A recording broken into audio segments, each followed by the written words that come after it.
Actually നമ്മൾ വീട്ടിൽ നിന്ന് വയനാട്ടിലേക്ക് ഉള്ള യാത്രയാണ്. കാര്യം എൻ്റെ ഫ്രണ്ടിനെ കാണാൻ വേണ്ടി പോയതായിരുന്നു. പക്ഷേ ആ യാത്രയിൽ നമ്മൾ ടീ മ്യൂസിയം, ഫാക്ടറി വിസിറ്റും അത് ഇൻക്ലൂഡ് ചെയ്തു. ഇത് 2 നില കേട്ടിട്ടാണ്. ഇതിൽ ഹിസ്റ്ററിയാണ് സംഭവം മെയിനായിട്ട് പറയുന്നത്. ചൈനയിൽ നിന്ന് സ്റ്റാർട്ട് ചെയ്തു, അവിടെ തുടങ്ങി ലോകമെമ്പാടും അത് വ്യാപിപ്പിച്ചു. പിന്നെ ഇതിൽ മെയിൻ കാണിക്കാൻ പറ്റിയത് മീൻസ് മെഷീനറി കാണിക്കും, ഇവിടെ എങ്ങനെ ഗ്രൈൻഡ് ചെയ്തു. പിന്നെ ആസാമിലാണ് ആദ്യം തുടങ്ങിയത്. പിന്നെ ടീ ടൈപ്സ് കുറേ ഉണ്ട്. അവിടെ നമ്മൾ ടീ ടേസ്റ്റിംഗ് ഒരു വർക്ക്ഷോപ്പ് ഉണ്ടായിരുന്നു. അവിടെ ടീ ടൈപ്പ് 2 CTC, ഒന്ന് പറയുന്നത് കേൾ, ത്രഷ് ആൻഡ് ടീ എന്നിട്ടൊരു ടൈപ്പ്.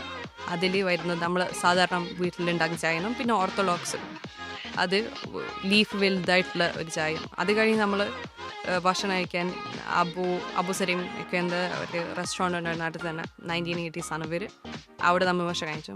ഭക്ഷണം അടിപൊളിയായിരുന്നു. അത് കഴിഞ്ഞ് നമ്മൾ അവിടുത്തെ വൈബ് ആക്ച്വലി സൂപ്പറായിരുന്നു. വൈബൊക്കെ കണ്ടത് കഴിഞ്ഞ് അവിടുത്തെ ഓർഗാനിക് സ്പൈസസ് ഉണ്ടായിരുന്നു. ആക്ച്വലി വയനാട് അതിന് ഫേമസ് ആണ്. നോക്കുമ്പോൾ അവിടെ ഒരു പത്തായ എന്നൊക്കെ പറഞ്ഞിട്ടൊരു ക്യൂട്ടൊരു ഫ്രെയിമൊക്കെ ഉണ്ടായിരുന്നു. അത് കഴിഞ്ഞ് നമ്മൾ ചുരം ഇറങ്ങി ദൂരത്തിലേക്ക് മടങ്ങി.